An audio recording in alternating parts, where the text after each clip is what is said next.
Salut à tous, j'espère que vous allez tous très bien. Voilà, aujourd'hui, nous allons vous présenter un nouveau projet, Rogette. Rogette, c'est un réseau d'organisation des jeunes et enfants du Togo, une organisation qui intervient dans la promotion des droits des enfants au Togo. Voilà, nous recevons pour vous aujourd'hui, pour ce numéro, Monsieur Cyril Laté. Bonsoir. Bonsoir, monsieur. Présentez-vous, Monsieur Cyril Laté. Alors, merci beaucoup, je vous salue, bonsoir. Moi, c'est Cyril Laté Lawson et je suis étudiant en management international à SGIS. Je suis en Master 1 et je suis en même temps le président du réseau des organisations de jeunes et enfants du Togo. Voilà, merci et bienvenue sur notre plateau. Merci beaucoup, c'est un plaisir. Voilà, Monsieur Cyril Laté Lawson, c'est bien ça. Oui. Monsieur Cyril Laté, est-ce que vous permettez qu'on se projette un peu dans votre real life? Alors, on y va, on y va.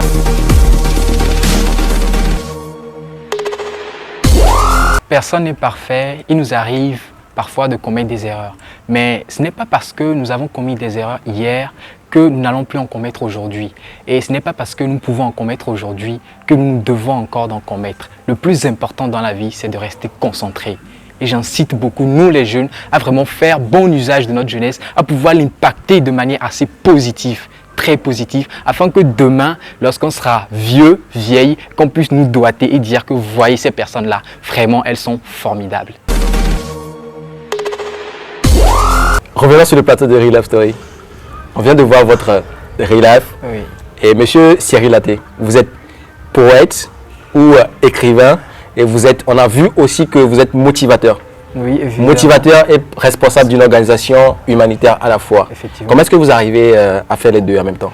Alors, à la base, en fait, j'ai commencé par être engagé, par être responsable d'une organisation avant de me lancer en fait dans les citations de motivation. À la base, j'aimais écrire, j'aimais beaucoup lire, j'écrivais à mes heures perdues quelques histoires, quelques poésies et tout. Et puis bon, c'est l'année dernière que j'ai eu l'idée en fait de commencer par faire de petites citations de motivation aussi. Et comparé à cette situation d'engagement en fait personnel dans une association, je pense que c'est pas vraiment compliqué, j'arrive quand même à gérer. Et puis je pense que ce côté-là de motivateur aussi m'aide parfois pendant des activités que nous menons sur le terrain à pouvoir plus impacter nos cibles en fait. Nos cibles en fait. Impacter les cibles, c'est le message très fort de Monsieur Cyril Laté aujourd'hui. Monsieur Cyril Laté, expliquez-nous un peu le Rogette. Il fait quoi exactement aujourd'hui au Togo? Alors, Rogette, comme vous l'aviez dit tantôt, c'est le réseau des organisations de jeunes et enfants du Togo. Et c'est un réseau qui est constitué de 7 membres, de 7 autres associations d'enfants et jeunes. Alors, qu'est-ce que Rogette fait? Rogette fait des plaidoyers. Rogette mène des activités de sensibilisation, de lobbying, afin de pouvoir permettre à ces structures membres de pouvoir réaliser des activités et atteindre leurs objectifs personnels. Parce que toutes les structures qui sont membres de Rogette, en fait, sont et interviennent dans le domaine de la protection, de la promotion et du droit de l'enfant. Et on n'est pas sans savoir qu'aujourd'hui, bon nombre ignorent en fait ce que c'est qu'en réalité le droit de l'enfant, les droits de l'enfant et aussi ce déséquilibre-là qu'il y a entre les filles et les enfants. Donc Rogette, en fait, à travers les activités qu'elle pousse ces structures membres à mener, permet de créer une société un peu plus équilibrée et un peu plus favorable à nous tous en fait. Voilà, ça fait plaisir. Monsieur Cyril, aujourd'hui, quels sont les moyens d'action que vous mettiez en place en vue d'atteindre vos objectifs?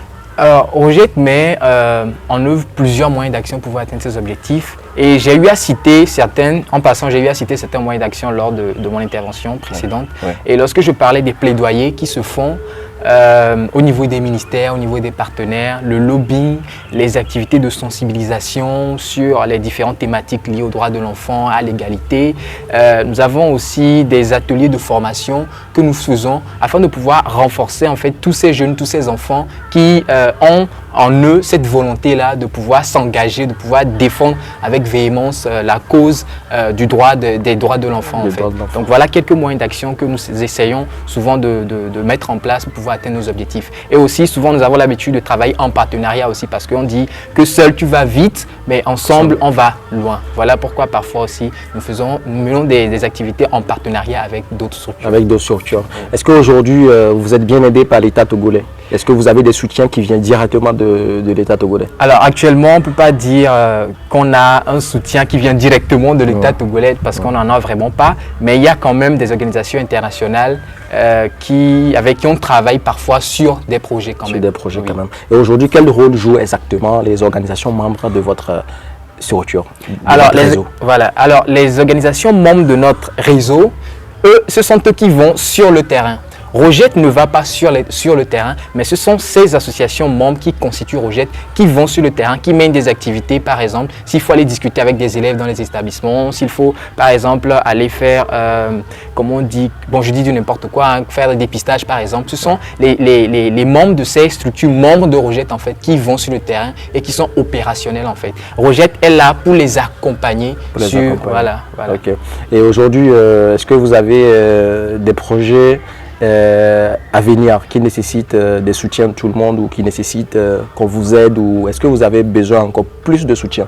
Évidemment que nous avons besoin encore de beaucoup de soutien parce qu'il y a des projets, il y a beaucoup de choses qu'on prévoit faire, mais que seul on ne peut pas y arriver et qu'on a vraiment besoin de moyens afin de pouvoir atteindre ces objectifs, de pouvoir réaliser ces projets-là. Sinon, il y a beaucoup de choses quand même qui sont au placard et qui ne sont pas encore sorties.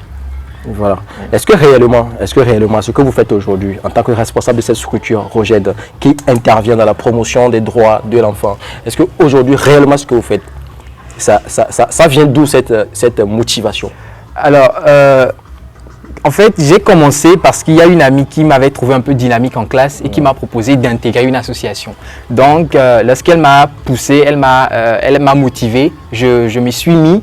Et avec le temps, j'ai compris en fait que j'ai une certaine affinité pour les enfants, pour tout ce qui concerne les enfants en fait. Donc, avec le temps, je me suis senti plus à l'aise et je peux dire que réellement parlant, c'est un truc qui me plaît beaucoup.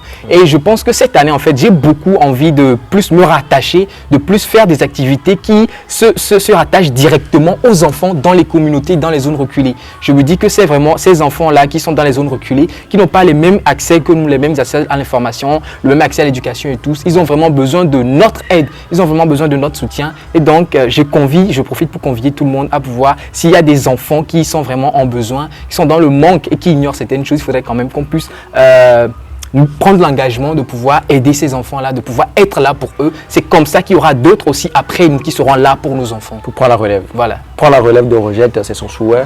Aujourd'hui, vous êtes sur le plateau de Real Life Story. Et vous venez de nous parler un peu des projets à venir. Est-ce que, et comme vous venez de le dire, aujourd'hui, vous savez, il y a ceux qui ont envie de faire de l'humanitaire et ceux qui ont de la vocation et ceux qui ont, les gens le font, je vais le faire. Vous êtes dans quel groupe? Je pense que je suis dans ceux qui ont la vocation. La vocation, ceux qui ont la vocation, ça se voit dans les messages de M. Larson. Et voilà, ça fait vraiment plaisir de vous accueillir sur ce plateau. Est-ce que vous avez des messages à passer ou à envoyer aux jeunes aujourd'hui qui aimeraient s'engager dans le social ou qui aimeraient intégrer un réseau, mais qui ont toujours cette chair de poule-là qui leur empêche d'agir? Oui, d'abord, je vais commencer. Je vais dire que Rogette est ouvert à tout le monde. Rogette est ouvert à tout le monde, à toute structure ou organisation de jeunes qui intervient dans la protection et la protection des droits de l'enfant. Donc, pour pouvoir intégrer Rogette, il suffit de nous contacter.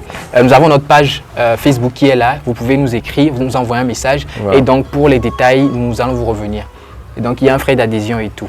Donc, voilà. Ça, c'est pour intégrer Rogette. Intégrer Rogette, il faut payer les frais d'adhésion. Oui. Donc, nous allons passer le numéro de Rogette en message privé. Contactez-nous si vous avez envie de rejoindre Rogette directement ou soit sur cette page, nous allons mettre le numéro de Rogette Togo. J'espère bien. Monsieur Rogette, nous allons clôturer cette émission sur vos derniers points de vue. Est-ce que vous avez un mot de fin? Oui, alors d'abord, j'aimerais quand même que nous, les jeunes, nous puissions quand même, à part nos études, nos formations professionnelles et tout, prendre individuellement des engagements sociaux.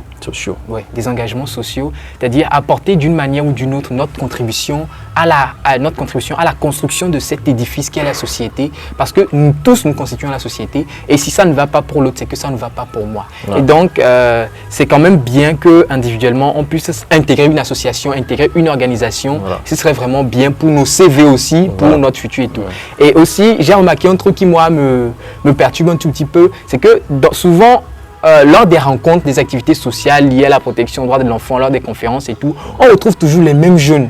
mais c'est compliqué. Et les autres alors, où est-ce qu'ils sont?